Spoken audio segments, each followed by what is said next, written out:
criar não apenas 10 galinhas, mas ele produziu 100 galinhas. Não? Se ele agora não produz mais 10 galinhas, ele produz 100, com quantas galinhas ele fica agora, gente?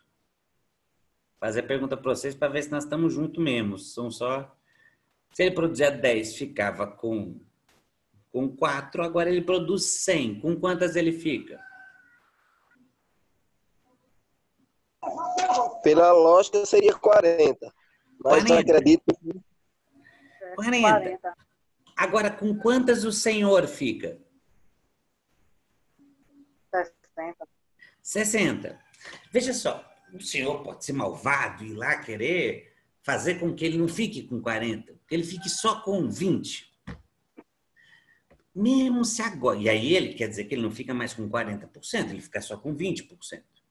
Mas veja só, mesmo se ele ficar com metade da porcentagem que ele ficava antes, ele passou de 4 galinhas para 20 galinhas, não é assim? E nessa lógica, o senhor teria passado de 6 galinhas para 60, e se ele comer mais 20%, ele fica com 80. Claro que o senhor ficou bem mais rico, não é isso? Mas a vida do servo também melhorou. Percebem? Porque ele agora, embora fique com uma porção muito menor que a do senhor, com uma proporção geral da riqueza das quantidades de galinha aumentou, a miséria dele também diminuiu. Perceberam isso, gente? Dá para entender essa ideia? Quer dizer, quando uma riqueza crescia, a pobreza diminuía. Ou, se a gente for falar em termos de economia, a pobreza cresce na razão inversa da riqueza.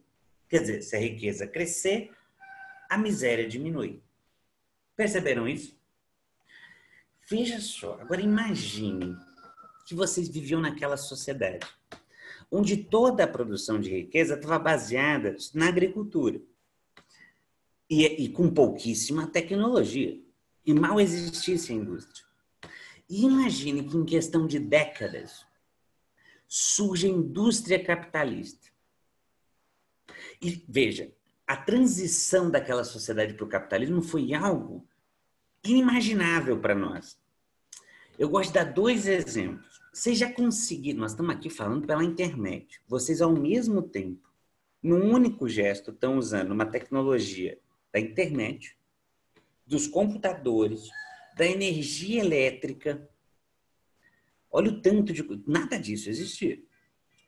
Não existia energia elétrica. A forma... Imaginem que a máquina mais avançada, a tecnologia mais avançada de produção, se chamava jumento, que era tração animal. Então, as máquinas eram movidas por tração animal.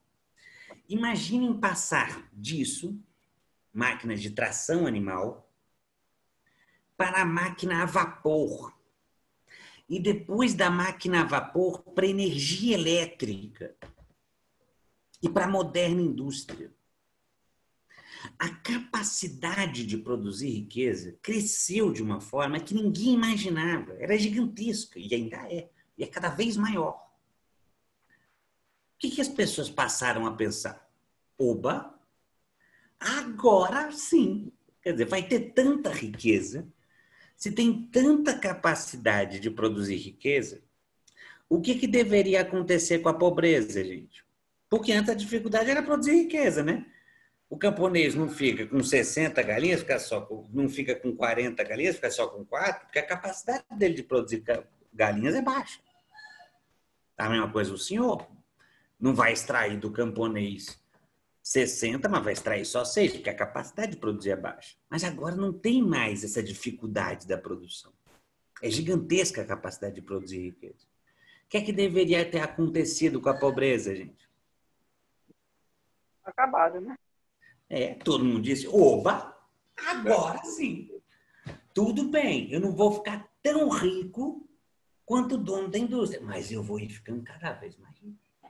E todo mundo, vocês já ouviram esse discurso, se esforçar, se trabalhar, vai acumular riqueza, porque tem muita riqueza sendo produzida. Percebem?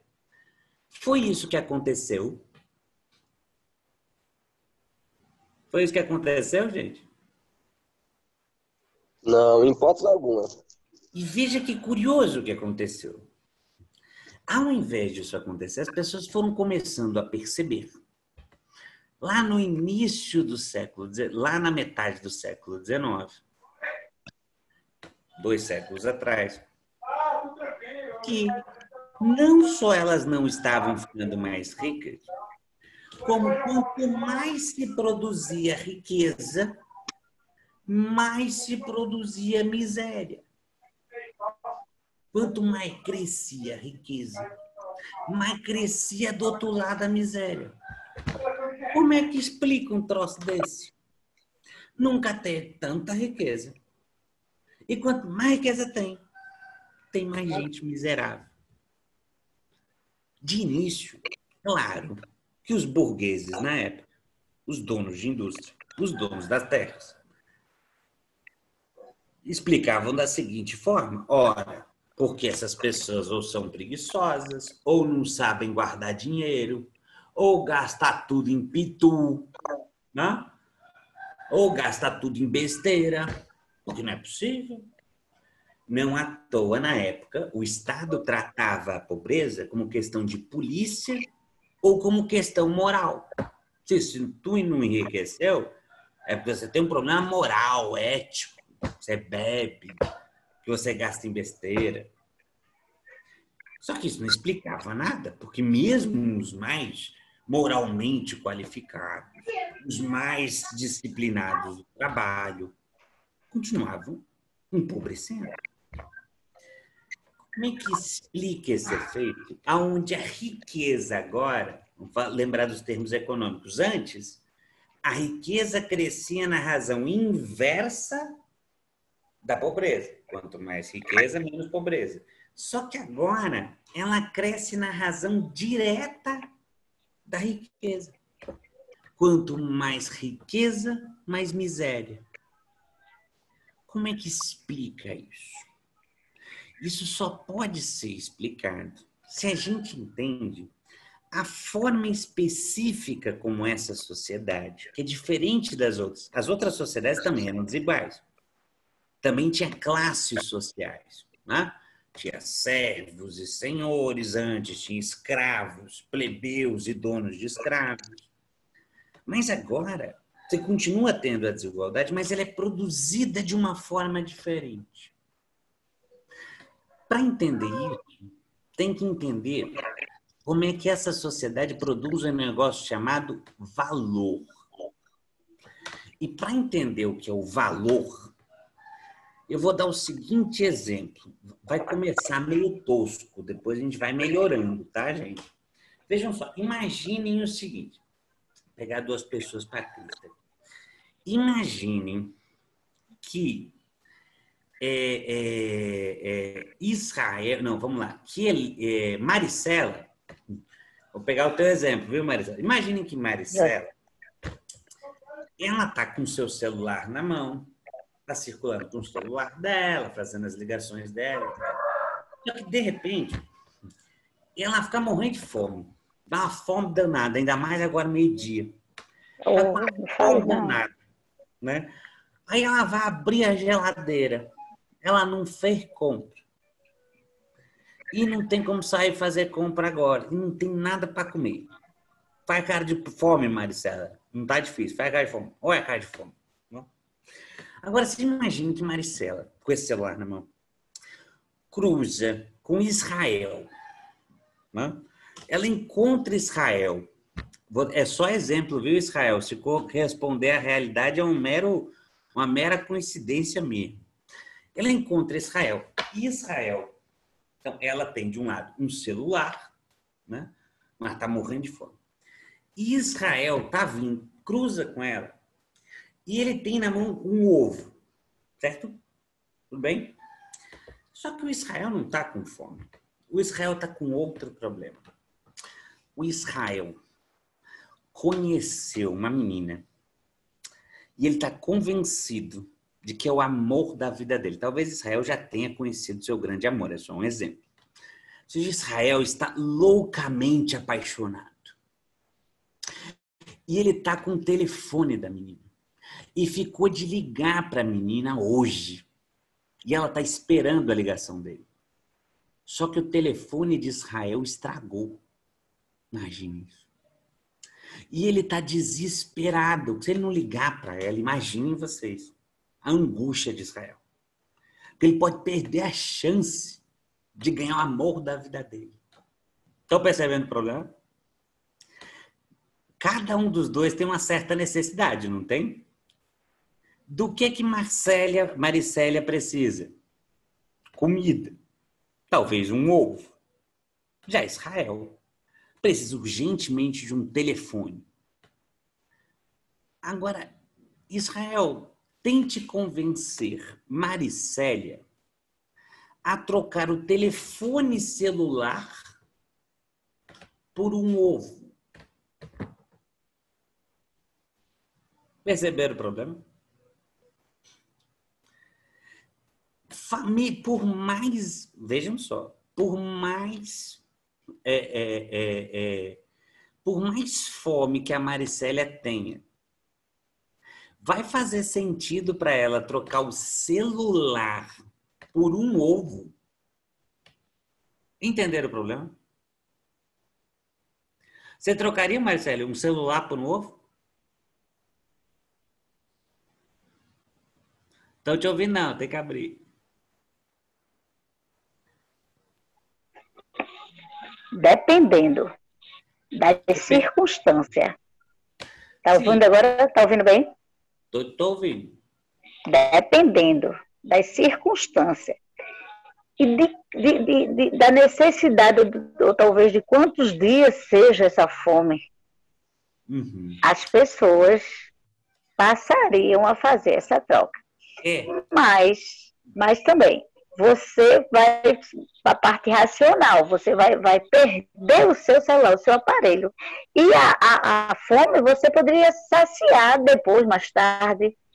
Não sei. Digamos, digamos, porque veja, não existe falta, não estamos falando de um cenário onde estejam acabando os ovos do mundo, certo?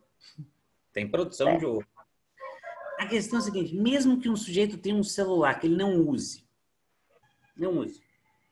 vai fazer sentido trocar um celular por um ovo? Não. Por que não? Sentido não. Por que não faz sentido essa troca? Porque pensa... Diga aí, Maricélia. Porque ele pensaria no bem que perderia e iria para a parte que ele poderia buscar. Sim, mas se o celular estiver parado, ele não usa. Ele tem ele troca. Ele troca. Um ovo? Troca pela comida, está disposto a trocar um celular por um ovo? Troca pela comida, a fome danada. É nada, rapaz. O sujeito passa mais tempo com fome até ele descobrir uma forma de trocar o celular por um monte de ovos. Mas não ele por um pensa, ovo. Né? O que o celular tem a mais do que o ovo? É a necessidade? Valor. Mas veja que curioso. A gente não troca um celular por um ovo. Posso falar? Pode sim.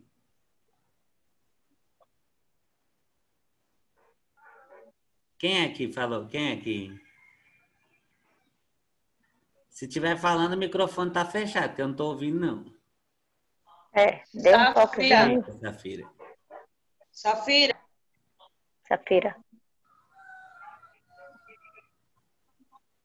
Posso falar? Fale, por favor. Quando for falar, fala a regional também. Se apresenta.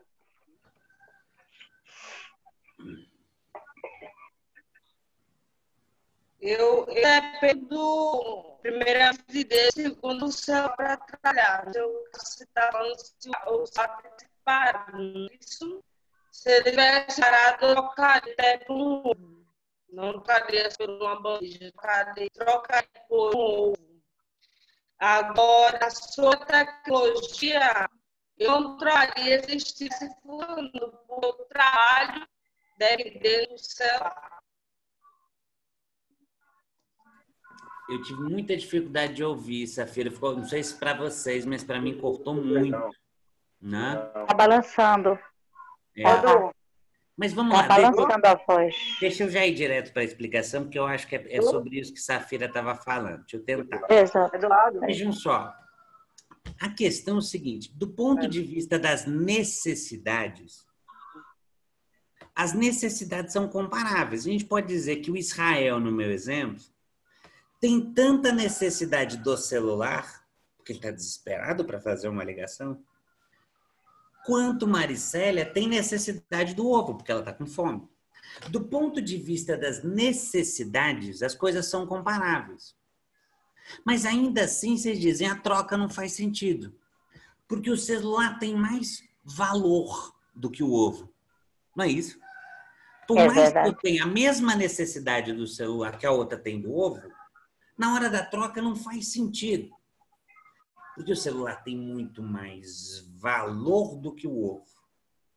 Ora, a gente acabou de descobrir uma coisa sobre o valor nesse sentido. Ele não tem nada a ver com o quê? Com as necessidades. Com as necessidades humanas. Esse valor que aparece para nós na hora que a gente quer trocar uma coisa pela outra, e veja aqui, eu estou operando com troca direta. Porque eu tirei da troca o dinheiro, né? Porque o que a gente faz para trocar as coisas? A gente troca por um tanto de dinheiro, depois troca por outra coisa. Se a gente tirar o dinheiro do meio, estamos trocando uma coisa pela outra. Mas a gente observou agora que na hora da troca, o valor que aparece não tem nada a ver com as necessidades. Mas se eu estou comparando duas coisas, para eu poder trocar, veja, para trocar uma coisa por outra, que relação tem que haver entre as duas coisas, gente? A compatibilidade de valor, né? Uma certa equivalência, não é? Ou igualdade. Exato. Ora, mas é equivalência de valor. Mas eu estou falando que é de valor, o que é esse diabo desse valor? Que a gente já descobriu que não tem a ver com as necessidades humanas. Mas se eu estou comparando, eu devo estar comparando uma quantidade de alguma coisa que existe no ovo e existe também no celular. Perceberam o problema? Ora, qual é a substância comum entre um ovo e um celular? Vocês conseguem imaginar? É sentimento? Não. Eu nunca vi o ovo ter sentimento. Não. Da necessidade da pessoa.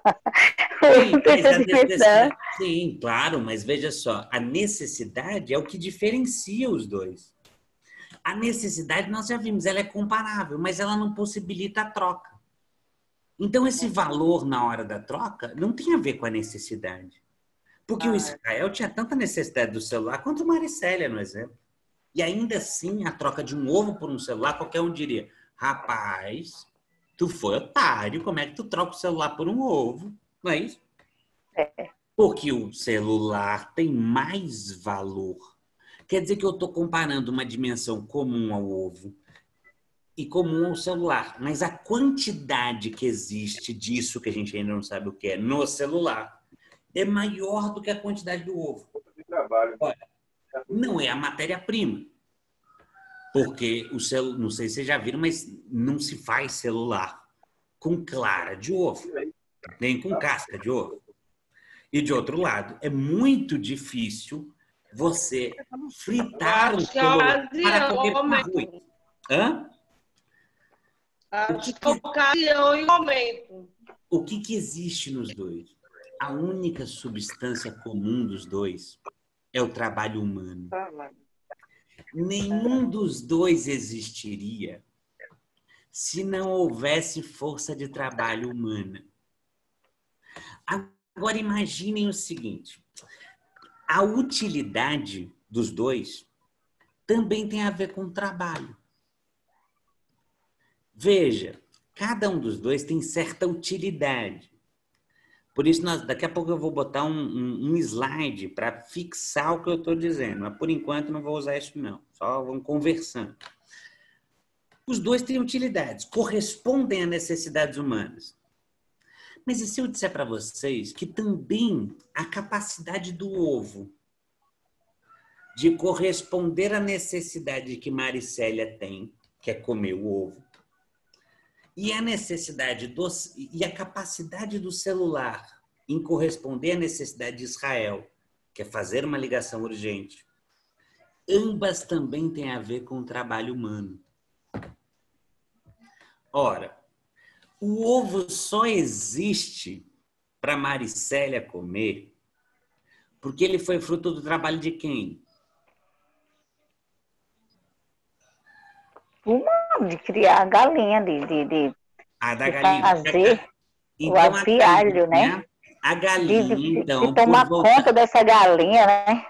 Tomar conta, de cuidar, de tratar a galinha para ela produzir o ovo para nós.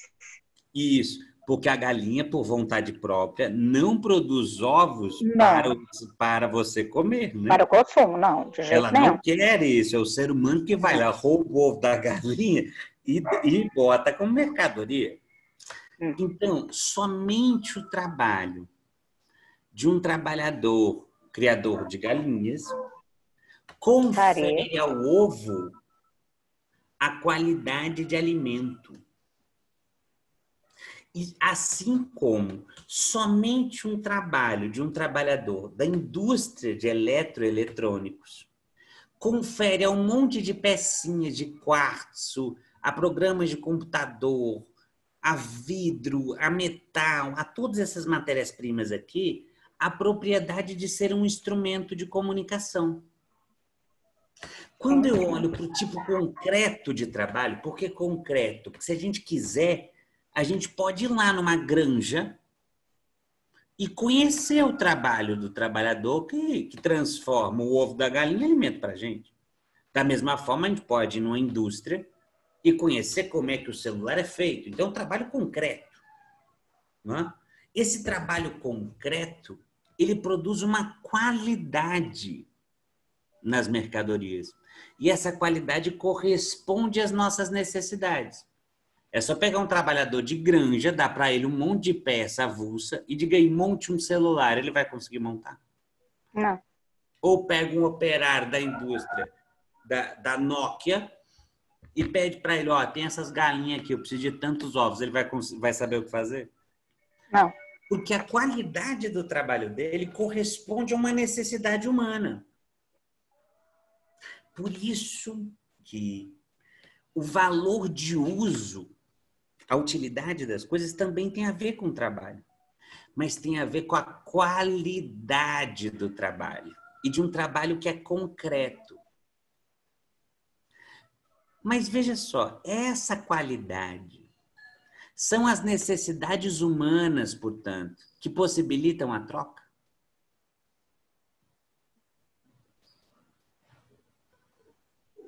São?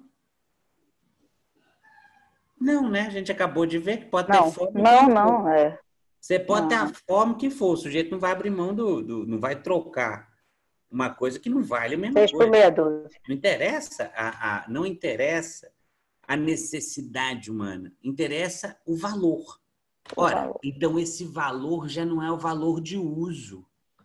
Que o valor de uso tem a ver com as necessidades e, portanto, com a qualidade do trabalho.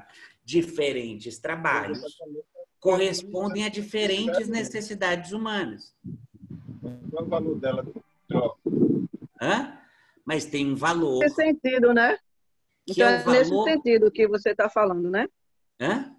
Então, é nesse sentido, porque eu estava vendo aqui que então, o valor do objeto ele vai de acordo com a necessidade da pessoa no momento. Somente o valor de uso. Porque você pode... Faça o seguinte, quando você estiver com muita fome, mas muita fome, vá até uma padaria e veja se a sua quantidade de fome interfere no valor do pão. É verdade. Muda alguma coisa? Não, né? Não. As necessidades humanas, na hora da troca, não importam mais. Elas importam na hora do consumo, que é a hora do valor de uso. Nesse momento agora, nós estamos consumindo vários valores de uso, percebe? Vocês conseguem me dizer que valores de uso vocês estão consumindo?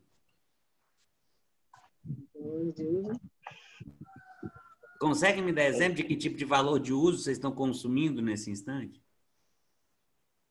Valor de uso. Valor de uso da internet. Da internet, da roupa que vocês estão usando, da energia elétrica. Percebem? Tudo isso são valores de uso para vocês. Vocês não estão trocando, vocês estão consumindo. Mas na hora da troca, a necessidade humana vai embora. O que importa, de novo, é o valor. Mas o valor de troca. Ora, se a única substância comum entre o ovo e o celular é o trabalho humano, e não é a qualidade do trabalho humano que está em jogo, porque se fosse a qualidade, as necessidades importariam. Como é que eu vou dizer que a fome, a ligação do celular é mais importante que a fome? Não tem como, né? Medir isso. Então, se não é a qualidade do trabalho que está sendo comparada, que outra dimensão do trabalho está sendo comparada? Entenderam? É o trabalho. Mas não é a qualidade. Não é o fato de que o cara sabe criar galinha ou que ele sabe fazer celular que está sendo comparado. Não é a qualidade. Se não é a qualidade, é o quê, gente? Não. É o valor, né? É o valor. Mas dizendo, sim, mas esse valor é o quê? Percebe? É o capitalismo? O capitalismo. Vê que a gente bota um monte de palavra no lugar, mas não explica nada de novo, né? É o capitalismo, é o valor. Mas do que é feito? Ora, se não é a qualidade do trabalho, é a quantidade dele. Eu não estou comparando as necessidades humanas ou a habilidade desse ou daquele trabalhador. Eu estou comparando a quantidade de trabalho. Quer ver só? Digamos que esse ovo aqui custe 50 centavos, não é isso? Se eu tiver não um ovo desse lado, se eu tiver 2.000 ovos, começa a fazer sentido a troca?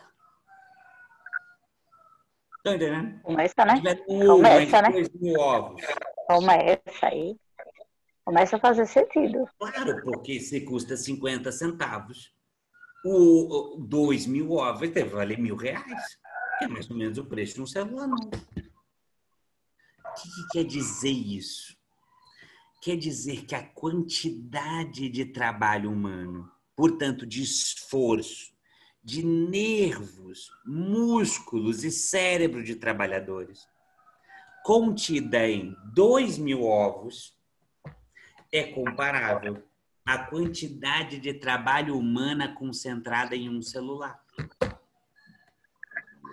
Aí você diz assim, pô, mas produzir ovo dá trabalho? Claro que dá. Mas imagine a quantidade de esforço que você tem para produzir uma dúzia de ovos e a quantidade de esforço humano de vários trabalhadores para fazer um chip de quartzo. Você tem que extrair o quartzo da natureza. Significa garimpo. Depois do garimpo, você tem que ir para uma refinaria para montar isso como peça de metal. Essa peça de metal tem que ser manuseada. Depois ela vai entrar num sistema elétrico que vai envolver trabalho de eletricistas. Depois vai envolver trabalho de programadores de computador. Estão entendendo? O grau de trabalho humano concentrado no celular? Para isso precisa de 2.000 ovos para comparar com a quantidade de trabalho humano que existe aqui. Perceberam? Na hora da troca, a qualidade do trabalho vai embora. Pouco importa que o trabalho de produzir ovos seja completamente diferente do trabalho da indústria de eletroeletrônicos. E pouco importa que eles correspondam a necessidades que são completamente diferentes, né? Tente acessar o WhatsApp pelo ovo. Tente comer o celular. Pouco importa. O que importa é que a quantidade de esforço humano contida aqui, Só é comparável à quantidade de esforço humano contida em 2.000 vezes isso aqui. Entendemos isso? Entendemos. Sim? Eu entendi. Por isso, o valor de troca. Veja, o valor de troca, então, é quantidade de trabalho humano. Agora, percebam o seguinte, eu estou comparando, então, como eu estou abstraindo as qualidades do trabalho, quer dizer, abstraindo o fato de que um trabalhador de uma granja tem um processo de trabalho completamente diferente de um trabalhador da indústria de celular. Como eu estou abstraindo isso, deixando isso de lado, ignorando isso, eu falo como se todos os trabalhos fossem iguais. Porque eu posso comparar o trabalhador da granja agora com o trabalhador do celular, com o trabalhador que faz o copo, com o trabalhador que faz... Eu ia pegar meu cinzeiro, mas fiquei com vergonha com a quantidade de cigarro que tem dentro. A carteira de cigarro. Com o trabalhador que faz ventilador. Porque tudo é trabalho, né?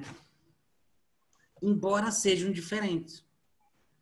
Vejam que aqui, para poder comparar uma coisa com a outra, eu estou reduzindo todos os trabalhos humanos a única característica comum entre eles.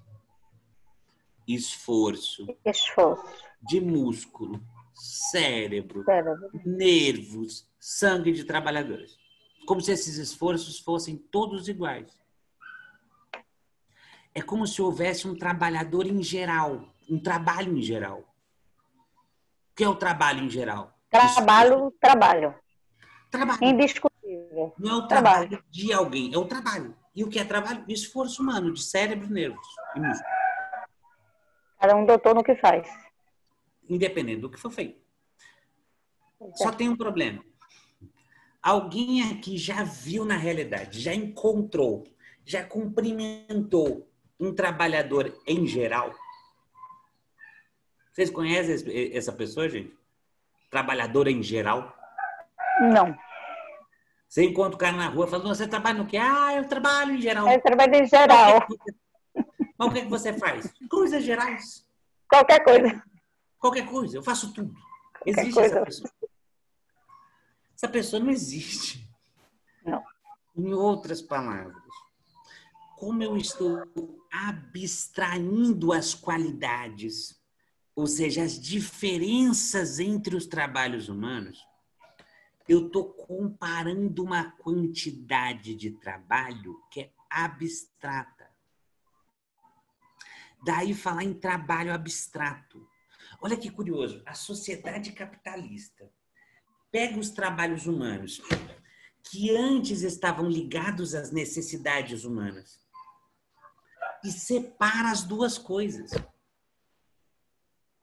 E abstrai as necessidades humanas. Comparando os trabalhos como se eles fossem todos iguais em uma quantidade que mede o tanto de esforço humano. Como é que eu vou medir essa quantidade? Tem uma medida, né? Que medida que a gente pode utilizar para saber quanto de trabalho tem em 1 quilo de macaxeira, gente? Se eu quiser saber quanto de trabalho tem naquele quilo de macaxeira, qual é a medida que eu utilizo?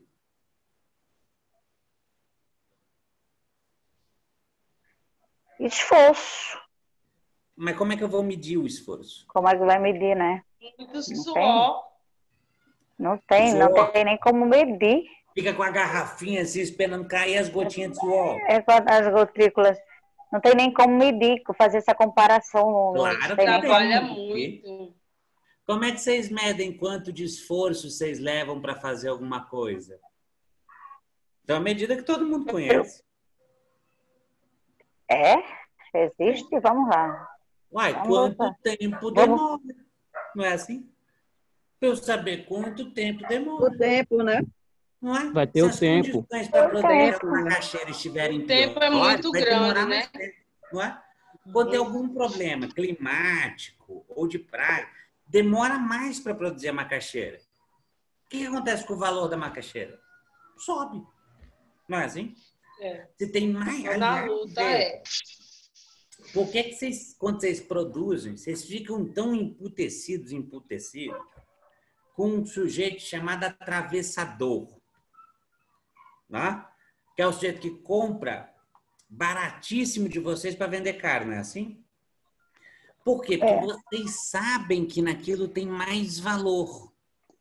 Não porque as pessoas estejam com mais fome. Não, minha macaxeira tem mais valor porque ela vai alimentar as pessoas. Não, ela tem mais valor porque deu mais trabalho. Não é assim? É verdade. E ele compra mais barato de você, sabe por quê? Porque a tecnologia que o latifúndio tem para produzir nunca é disponibilizada para a agricultura familiar. Lá tem um investimento tecnológico gigantesco que poupa trabalho. Então, eles produzem com menor valor. Ainda que a qualidade seja pior. Mas eles gastam menos. Né? Mas gasta menos, principalmente esforço humano. Veja que as máquinas são caríssimas. Exatamente. Eles poupam trabalhadores por máquinas, né? Isso. Aí já gasta menos e vende mais caro. Não é que as máquinas tirem os trabalhadores. É que elas poupam o trabalho humano. Então, em algumas conjunturas, o dono da máquina escolhe demitir metade. Em outras, ele pega a outra metade, porque ele produz muito mais mercadorias, só que com uma quantidade de valor em cada uma delas menor, porque tem menos esforço humano. Portanto, valor. Agora eu vou começar a projetar para vocês o PowerPoint. Pode, gente? Conseguem acompanhar? Se na hora que eu projetar, vocês ficarem com qualquer dificuldade de me ouvir, vocês me alertem, porque aí eu tiro o PowerPoint. Não vamos depender disso para a nossa aula. É só para conseguir fixar o conteúdo mesmo, tá? Então, deixa eu ver como é que faz aqui para... Share screen. Share. Me digam aí quando vocês começarem a visualizar. Estão vendo, não? Ainda não. Agora. Agora. Sim. Ótimo. Então, vamos lá. Então, vamos primeiro resgatar o que a gente já viu. Às vezes aparece uma seta que é trabalho, sociedade e valor. Então, o que nós vimos até agora? Vejam que toda a mercadoria... Agora, vejam uma coisa curiosa. Está todo mundo me ouvindo sentado, não é isso? A maioria, pelo menos. Deixa eu perguntar uma coisa para vocês. Essa cadeira que vocês fizeram, vocês não fazem cadeira, essa cadeira na qual vocês estão sentados e sentadas, foi feita para sentar? Foi. Foi feita para sentar. Então, se ela foi feita para sentar, quer dizer que o dono da fábrica de cadeiras acordou um dia de manhã muito preocupado com as pessoas que ficavam em pé no mundo e resolveu investir em cadeiras para que ninguém mais precisasse ficar em pé. É isso? Não. Ou então o trabalhador da fábrica de cadeiras acorda de manhã e diz: meu Deus do céu, Maricélia está em pé. É assim? Ele acorda de manhã e diz: eu estou liso, vou fabricar alguma coisa para ganhar dinheiro. E o dono da fábrica? O dono da fábrica diz: vamos... Está preocupado se as pessoas vão sentar ou não? Para receber o dinheiro. Veja que curioso. Gente, pasmem vocês. A cadeira na qual vocês estão sentadas não foi feita originalmente para sentar. Não. Sentar é uma consequência. Mas o primeiro motivo pelo qual ela é produzida é, de um lado, para o patrão, trocá-la por um tanto de dinheiro e para o operário poder ganhar o seu sustento. Ninguém está preocupado que vocês estão sentados. O cara quer sentar. Porque a cadeira, antes de ser cadeira, ela era outra coisa. O que a cadeira era antes de ser cadeira? Uma madeira, Não, quando ela... Não, veja. Não antes dela ser feita.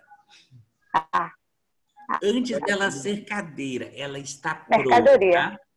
Matéria-prima. Matéria-prima, mercadoria. Tudo mercadoria. Mercadoria. E agora já está mais fácil da gente entender, porque a mercadoria ela tem uma dupla alma. E uma alma contraditória de duas coisas, de duas dimensões da vida humana, que são antagônicas, contrárias uma à outra. Ela é, de um lado, mercadoria, que não está feita, não foi feita para que vocês consumissem. Só que se vocês não consumirem, não vão comprá-la. Então, ela corresponder a uma necessidade de vocês nessa sociedade é uma consequência e não um objetivo. Estão vendo que doido? Consequência. O trabalho humano que servia para corresponder a necessidades humanas se separa das necessidades humanas para uma outra necessidade, que é a do lucro. No caso, uma consequência e não uma... Veja, vocês estarem sentadas na cadeira, comer o ovo, fazer a ligação do celular, usar a internet para se comunicar, só existe porque antes existia um objetivo do lucro. Quem produz não produz preocupado com a necessidade humana. Produz preocupado com enriquecimento, com trocar isso por um valor. Para o sujeito para o capitalista que produz a cadeira, ou para o trabalhador que fez a cadeira, faz diferença se alguém vai sentar ou não. Quer dizer, tá nem aí para isso. Você ficar emprego lá seu. Estão percebendo isso? Porque existe uma dupla dimensão no valor da mercadoria. De um lado, ela é valor de uso, como nós vimos. E como valor de uso, ela é um trabalho concreto, porque está ligado à qualidade do trabalho. Diferentes trabalhos correspondem a diferentes necessidades. Mas ela é também, e curiosamente, antes mesmo de ser valor de uso, ela é valor de troca. E como valor de troca, ela é um trabalho abstrato. Porque é um trabalho que só se compara em quantidades e, portanto, que ignora as necessidades humanas. Que ignora que cada trabalhador é completamente diferente um do outro. E que faz trabalhos que correspondem a diferentes necessidades. Meu vizinho resolveu, no meio da aula, agora fazer um diabo de um... Estão conseguindo me ouvir, gente? Estamos. Apesar desse barulho? Vamos. Vamos lá, porque isso aqui eu não esperava de jeito nenhum. Minha casa costuma ser bastante silenciosa, mas estamos no meio da tarde, né? Vamos lá. Agora vejam uma coisa curiosa. Né? O valor de troca, portanto, ou para nós a partir de agora, como nós estamos falando de trocas e nós queremos entender a sociedade capitalista, o que vale mais na sociedade capitalista, gente? As necessidades humanas ou a troca? A troca. Capitalista, a troca. Então, a partir de agora, valor para nós vai ser quantidade de trabalho, certo? Agora, quantidade de trabalho socialmente necessária. Por quê? Porque o que interessa no cálculo, gente, eu não esperava por esse barulho de jeito nenhum. Eu vou fechar um pouquinho aqui a porta. Não, para você tá ruim, para a gente estar ouvindo direitinho. Tá. Quantidade. Rose. Rose? Não, até eu fico com dificuldade de me escutar. Quantidade de trabalho. Veja, por que eu botei aqui no cantinho socialmente necessário? Porque não importa o tempo que eu levo para fazer ou que o outro leva para fazer. O que importa é a média dos dois. Né? Se eu produzo um copo em 1 hora, mas a Maricélia produz o mesmo copo de vidro em meia hora, quer dizer que tanto eu como ela podemos produzir isso aqui em 40 minutos, 45 minutos, né? Porque tem tecnologia suficiente. Então, o valor é sempre o valor médio. Porque é a média do valor necessário para produzir, ou a média dos trabalhos necessários para produzir determinado produto. Por isso que é o valor socialmente necessário, que se mede pelo tempo. Quantas horas? Agora, o tempo, ele se converte também numa quantidade de dinheiro, né? não é só o tempo que mede. Uma certa quantidade de tempo de trabalho vai corresponder a uma quantidade de dinheiro. Né? Então, se isso aqui foi feito em 1 hora e custa R$10, quer dizer que 1 hora de trabalho produz R$10 de valor. Ou R$10 de valor correspondem naquela indústria de copos a 1 hora de esforço humano. Isso é o valor de troca. Agora, vejam só uma coisa curiosa. Eu acabei de dizer, estou quase cumprindo meu tempo. Gente, eu estou na metade da explicação e estou quase no limite do tempo. Aí estou vendo aí. Ai, que pena. Hã? Que pena, né? Mas veja se dá para a gente terminar, porque está muito boa a explicação. Eu vou. Agora, veja só, o que quer dizer isso? Quer dizer que o trabalho na sociedade capitalista se alienou das necessidades humanas. E ele corresponde a uma outra necessidade que não tem nada a ver com as necessidades humanas, que é a necessidade do valor criar mais valor, mais riqueza. E como é que esse valor cria mais riqueza? Ele o faz da seguinte forma. Eu vou pular uma explicação aqui, mas depois eu volto para esse tempo. Digamos que numa... Eu queria te dar mais aí, se tu precisar mais de uns 10, 15 minutos, 20 minutos, pode ficar à vontade, viu? Eu já estou contando com isso, para passar para a explicação à frente. Já boa. Nós também, vamos lá. Digamos que numa fábrica, vou dar um exemplo aqui, eu gosto sempre de variar os exemplos. Digamos que numa fábrica de sapatos, os trabalhadores, a cada 50 minutos de trabalho, produzam R$100 de valor, certo? Quer dizer que a cada 50 minutos que eles estão trabalhando lá fazendo sapato, esses sapatos têm 100 de valor.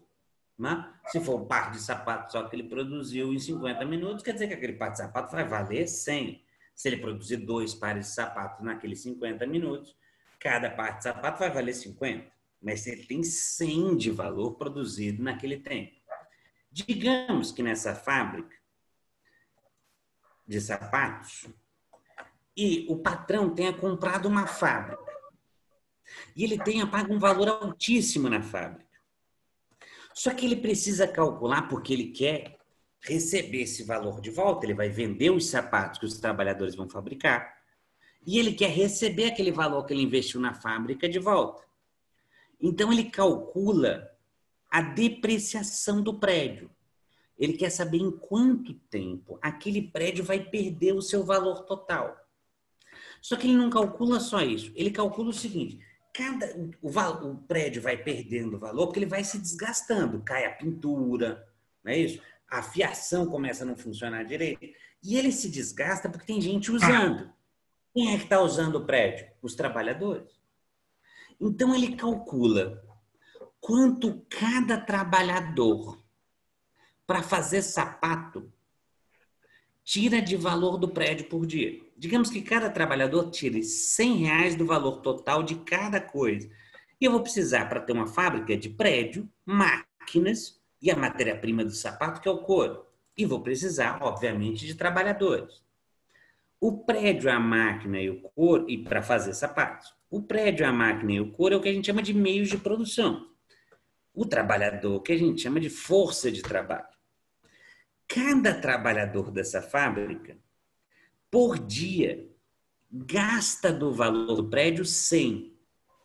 Nós já vimos que 100 é igual a 50 minutos de trabalho. Sim? Então, quer dizer que no dia inteiro, o prédio perde 50 minutos de todos os trabalhos que ele acumulou. Que é o trabalho do sujeito que transportou o tijolo, que fez a parede, que fez o acabamento, que montou a rede elétrica. Todos aqueles trabalhos acumulados no prédio se desgastam 50 minutos por dia ou 100 por dia. Digamos que a máquina também, quando ele utiliza a máquina, ele gasta do valor da máquina, cada trabalhador gaste do valor da máquina 100 por dia ou 50 minutos de trabalho. E digamos que cada trabalhador tenha por dia também 100 de matéria-prima em couro ou 50 minutos de trabalho de couro. Quem já viu aqui que, para nossa explicação, 50 minutos de trabalho são iguais a 100. Estão conseguindo entender isso, gente? Vamos. Sim? Isso daqui Sim. tudo é o desgaste de valor que cada trabalhador tem para conseguir fazer pares de sapato. Digamos que nessa empresa, bom, quanto é que ganha por aí um trabalhador de uma fábrica de sapato, gente? Um salário mínimo. Salário mínimo, o que é um absurdo. Digamos que na nossa fábrica aqui, como nossa fábrica é bonitinha, na nossa fábrica, esse trabalhador imaginário nosso aqui vai ganhar 6 mil por mês.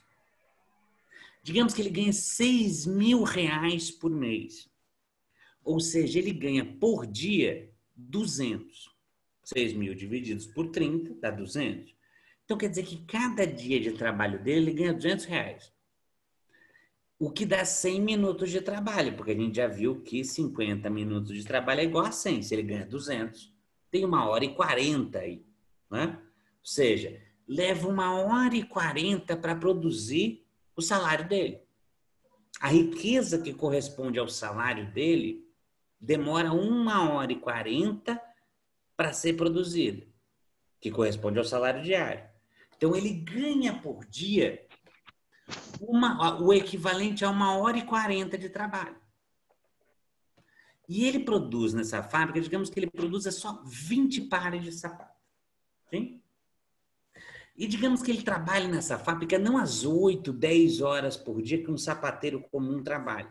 Digamos que ele trabalhe somente 6 horas ou 350 minutos, que a gente tira 10 minutos aí para o intervalinho, para ele descansar, né? Que de 6 horas seriam 360 minutos, aí nós estamos botando 350. Sim? Vejam só.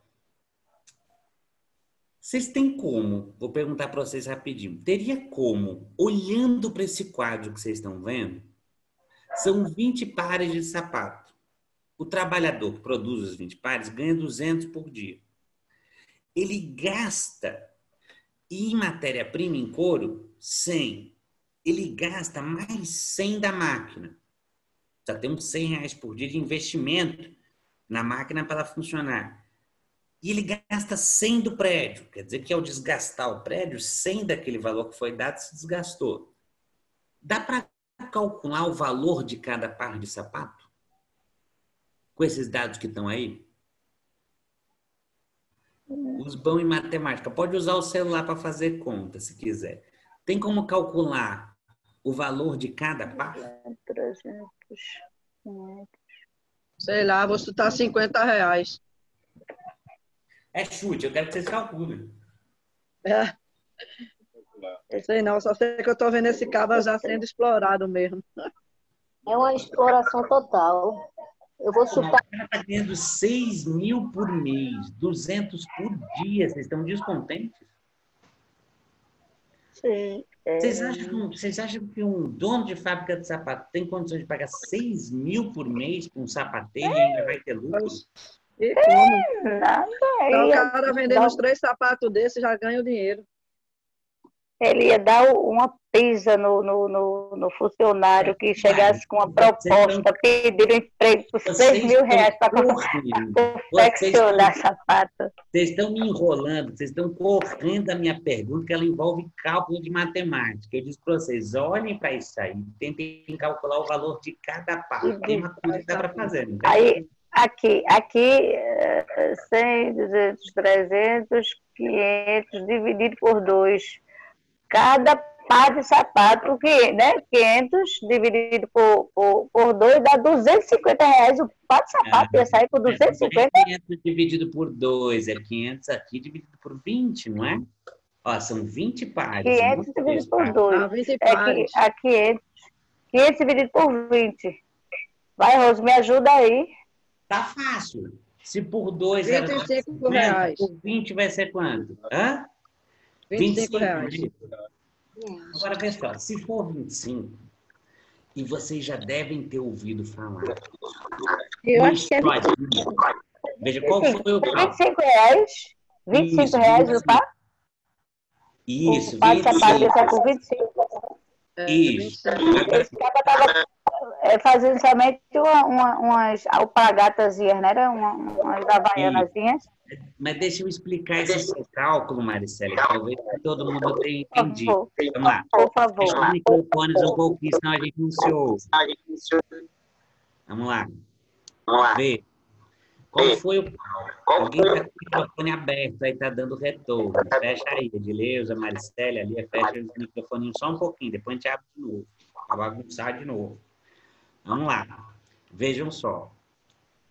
Qual foi o cálculo que Maricélia fez? Ela pegou os 100, que são gastos por dia do prédio, somou com 100 da máquina, somou com 100 da matéria-prima, somou com os 200 que o trabalhador recebe. Todos esses cálculos aqui são individuais. Cada trabalhador gasta 100 do prédio, gasta 100 da máquina, gasta 100 de couro. E recebe 200. Ela somou isso tudo, deu 500. E dividiu pelos 20. O que dá R$25 por par de sapato. E vocês já ouviram essa história em algum lugar? Que o valor já ouviram essa lenga-lenga? O valor do produto é dado pelos custos de produção dividido pelos produtos, não é assim? Só tem um problema. Se for isso, gente, todos esses valores aqui são individuais. Cada trabalhador está lidando com isso aqui. Se for 20 pares, se for 25, R$25 vezes 20 pares de sapato, vai dar quanto de novo? Só fazer a conta inversa. 25 vezes 20 dá quanto?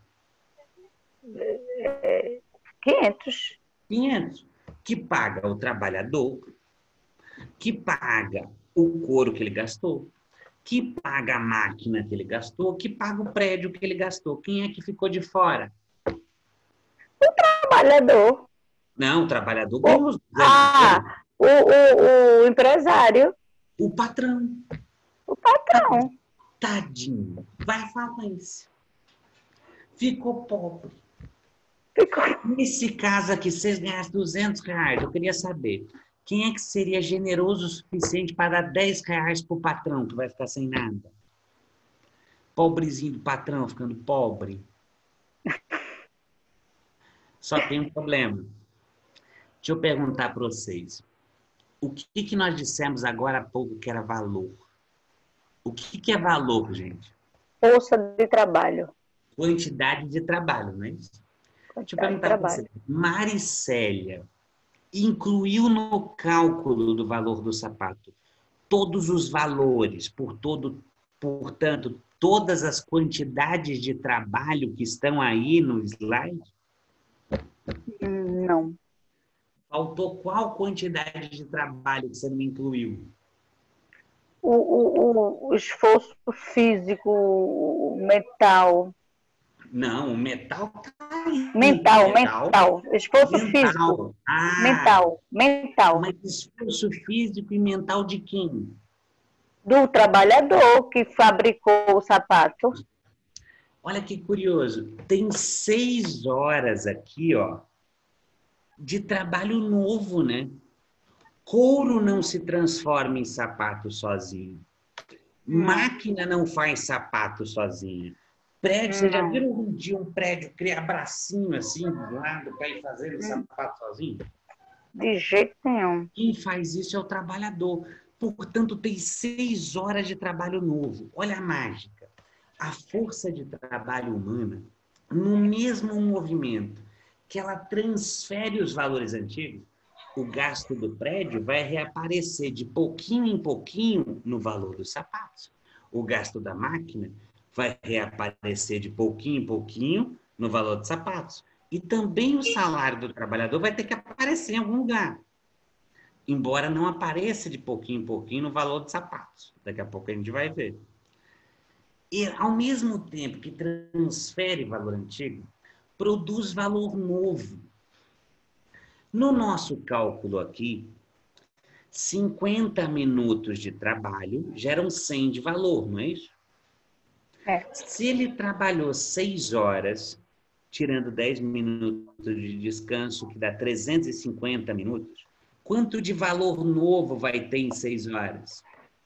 Se a cada 50 minutos ele produz 100, 350 dá quanto em dinheiro? É 6 vezes os 350, então. Não, são 350 minutos. Cada 50 minutos produz 100. Quantos 50 minutos tem 350 minutos? Quantos 50 minutos tem 350? Tem 7. 7, não é isso? Então, são 7 vezes R$100, não é isso? Dá quanto isso? 700. 700. Quer dizer que em 6 horas ele produziu 700 de valor novo. Só que ele também transferiu 300 de valor antigo. Como ele transfere o valor dos meios de produção, esses 300 aqui, 100 de couro, 100 de máquina e 100 de prédio, vão reaparecer nos sapatos. Mas ele produziu 700 de valor novo, que também são um trabalho novo. Portanto, também há valor, que também vai reaparecer nos sapatos. 700 mais 300 dá quanto? 1.000. 1.000. 1.000. E 1.000 divididos por 20 dá quanto? 1.000 dividido por 100 dividido por 2 dá 200. Não. 1.000 dividido por 2. Por Dividido por 500. Não, dá 1.000, né? Se 500 dividido por 20 dava 25, né? 25. 1.000 divididos por 20 vai dar quanto? 50. 50.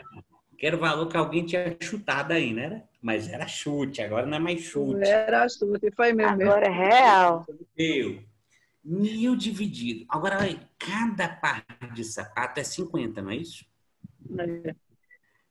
Vejam só. Quanto é o salário que o trabalhador ganha por dia? Por dia? Por dia? Quanto é que o trabalhador ganhou nesse dia que ele produziu 20 sapatos? Ele ganhou 200, não é não? Ganhou 200. Ganhou 200. Quantos pares de sapato dá 200? Se o valor do sapato é 50, quantos pares de sapato dá 200? 4. Que é o valor do salário dele. Quantos pares de sapato ele produziu? Ele produziu 20. 20. Para onde foram os outros pares? Ficaram 16 para o patrão. Para o patrão. Sabe por quê? Nesse nosso cálculo aqui, R$200 equivalem a quanto tempo de trabalho dele? 100 minutos. 100 minutos. Ou 1h40. Quer dizer o seguinte, que nos primeiros 100 minutos de trabalho, o trabalhador dessa fábrica já produziu a riqueza que paga ele próprio. Pasme, não é o patrão que paga o trabalhador. O trabalhador se paga. Sozinho, é com trabalho. Ele produz a riqueza que paga ele próprio. Só que qual é o problema? Em 1h40, em 100 minutos, ele já produziu o valor do salário dele. Mas ele para de trabalhar quando ele trabalha 100 minutos? Não. Ele continua trabalhando 250 minutos. E nesses 250 minutos, ele produz um valor a mais, que não fica com ele, que fica com alguém que não trabalhou, mas que era dono da fábrica. Um valor a mais, portanto, um trabalho não pago, que fica com aqueles que não trabalham e que sobrevivem do trabalho alheio. Que está sendo escravizado, né? O trabalho escravo. Atenção, mais ou menos, Rose. Sabe por que não é trabalho escravo? Veja só, o sujeito estava recebendo R$6.000. Cá entre nós, gente. Quem de vocês iam precisar ser obrigados e obrigadas a trabalhar por R$6.000? Eu queria esse emprego. Mas quando a pessoa começa a entender que é uma exploração, né? Alguém que é bota uma mais-valia, arma né? na cabeça do trabalhador para obrigar ele a ir vender a sua força de trabalho? Não. Verdade. Ele vai sozinho. Mas porque não entende, né? A partir do momento que a pessoa começa a entender, ela não quer mais se deixar Claro, um negócio desse que é uma mais-valia, né? Não quer se deixar? Deixa eu dizer para vocês. Eu entendi esse negócio já faz um tempo. E eu continuo saindo de casa todo dia para trabalhar para um patrão chamado Janguier Diniz, que é dono do Grupo C Educacional, trabalhando feito um condenado para ganhar pouco. E eu entendo esse negócio faz tempo. Tá vendo você? Veja, embora para o trabalhador possa parecer uma nova forma de escravidão, não é igual à escravidão anterior.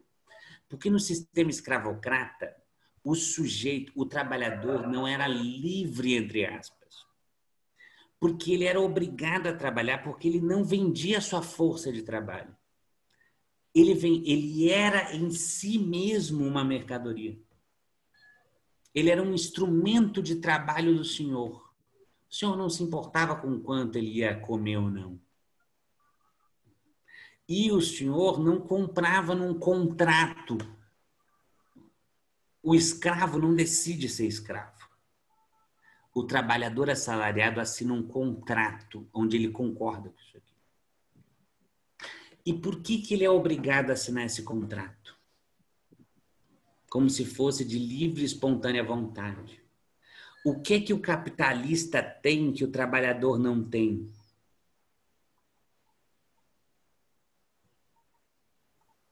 A fácil, fábrica. né, gente? A fábrica. É dinheiro, né? A fábrica. A matéria-prima, a tecnologia, o conhecimento acumulado. E o que o trabalhador tem? A mão de obra, a força do trabalho. O seu corpinho. A mão de obra, né? A sua capacidade física e mental. Agora, vejam que curioso, para terminar por aí. Vejam que curioso. O salário não é o que paga o trabalho? Não é o salário que paga o trabalho do trabalhador? É, sim. Nunca. Nunca, né? Esse é o segredo. No nosso exemplo, quanto é o valor do trabalho desse operário aqui que produziu os 20 sapatos diariamente? Qual é o valor do trabalho dele? Valor do trabalho. 500, né? Não, 700, né? 700. Porque não foi 700 que ele produziu de valor novo do trabalho dele? Esses 300 aqui já estavam prontos antes, né? O que ele produziu foi o cabalá do curtume, né? Agora, os 700 é trabalho dele.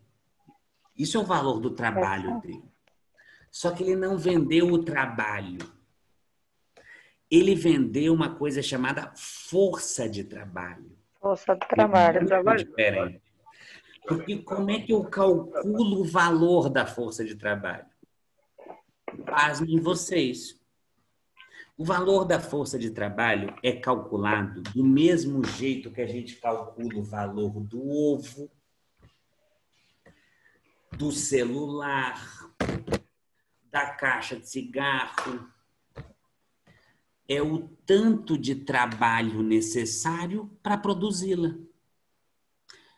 Bom, qual é o tanto de trabalho necessário para produzir a força de trabalho?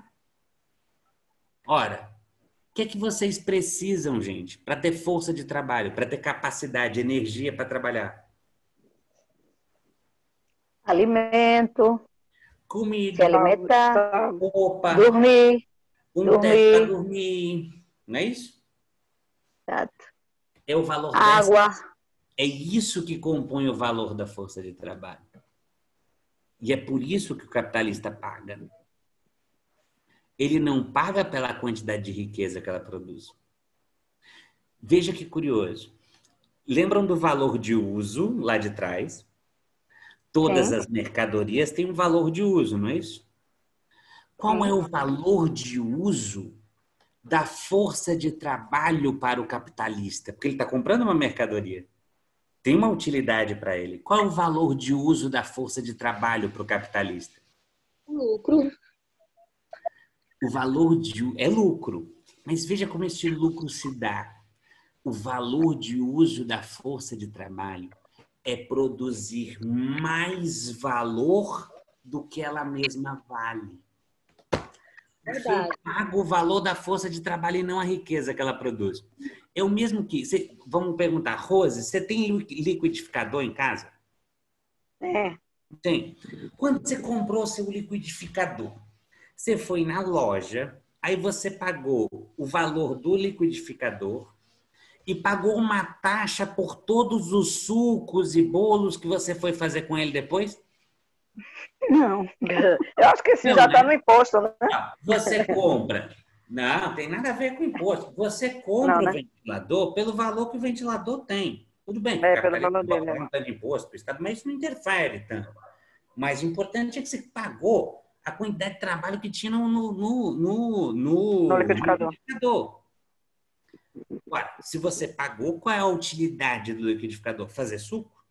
Então, você paga o valor do liquidificador e faz quantos sucos você quiser, não é assim? É. Ora, o capitalista compra a força de trabalho, cuja utilidade para ele é produzir riqueza. E ele faz quantos sucos ele quiser. Entenderam? Ah, gostei da comparação. Porque ele vai sugar trabalho ao máximo. Explorar, né? O máximo. É isso que consiste a exploração. Ele vai fazer com que... Deixa eu tirar aqui eu não stop share. Ele vai fazer com que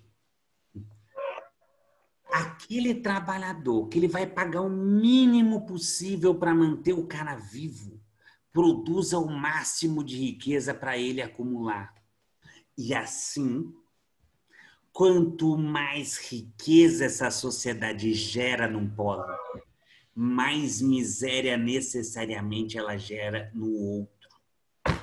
Porque a função do trabalho deixou de ser as necessidades humanas. O trabalho se alienou dos seres humanos, ou seja, ele se separou dos seres humanos para uma necessidade irracional, que é de transformar dinheiro em mais dinheiro e acumular esse dinheiro para mais dinheiro cada vez em menos mãos.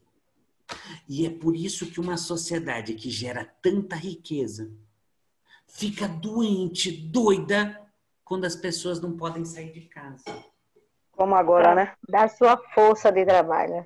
100 mil pessoas morreram no Brasil, não porque ia faltar comida se elas não saíssem de casa, não ia faltar. Não porque tem pouca riqueza, mas porque a riqueza ia deixar de se acumular em poucas mãos. Quando o neofascista que ocupa o Estado hoje diz que tem que se preocupar com a economia, ele está dizendo que a classe trabalhadora tem que sair de casa correndo risco de vida, porque a taxa de lucro, de concentração de renda do andar de cima que está em casa vai cair se os trabalhadores não correrem risco de vida. Estão entendendo o quanto essa sociedade é irracional? Ela não está nem aí injusta para as necessidades humanas, porque ela está preocupada com uma necessidade altamente desumana, que é sugar trabalho humano nas mãos de quem não trabalha para fazer a riqueza se acumular no andar de cima. É nisso que consiste a produção de riqueza. E por isso que, quanto mais cresce a riqueza, mais cresce a miséria do outro lado. Pobreza. Acho que consegui chegar até Estou chocada. o básico do que era necessário. Não são boas notícias, né, gente? Estou chocada. Bem-vindos a uma sociedade. Ai, que eu tenho que trabalhar para o povo ficar rico, é? É assim. Eu tenho que trabalhar para o povo ficar rico. Assalariado. Com isso, concluo, abro para questões, peço mil desculpas, gente. Esse é o tipo de explicação que eu gosto de dar em um dia inteiro de explicação. Eu montaria uma papocazinha com vocês, a gente recordaria... Você conseguiu em 30 minutos. Faz 30 minutos que estamos aqui? Faz mais, viu? Faz mais? Uma hora que eu estou falando. Olha aí, tá vendo? Mais de forma taquigráfica foi o que eu consegui fazer. E vou dizer para vocês, num desafio belíssimo, espero que eu tenha me feito entender. E estou aberto às perguntas, o que tiver aí. Vai ter a oportunidade de você passar o dia explicando mais. Gente, é isso que eu tinha para hoje. Tá, mas agora a gente vai para a segunda fase da aula ou da formação, como alguns gostam de chamar, né? Então a gente vai abrir um bloco aí de 3 questões, o pessoal vai se inscrevendo aí pelo microfone, pelo chat, se sinta à vontade. A ideia é que